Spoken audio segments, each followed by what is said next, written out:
J'avais proposé de faire un hôtel gratuit, par exemple, pour les SDF. Mon coéquipier avait proposé un trampoline dans les écoles.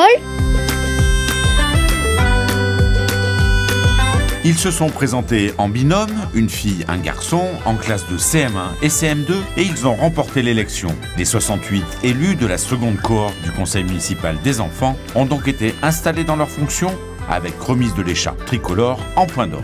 Après plusieurs semaines de campagne très sérieuse, avec programme à l'appui, dans leur école respective, les jeunes citoyens et citoyennes ont pu savourer leur victoire dans les salons de l'hôtel de ville.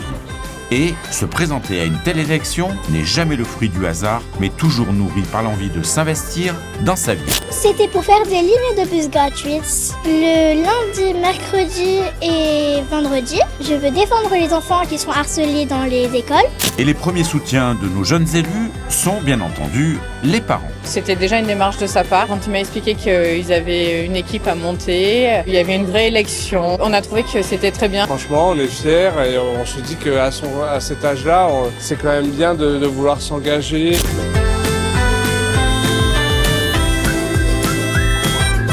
Place désormais au travail pour les 5 commissions qui se réuniront une fois par mois. Les jeunes élus vont maintenant choisir les projets qu'ils souhaitent mener à bien au cours de leur mandat de 2 ans.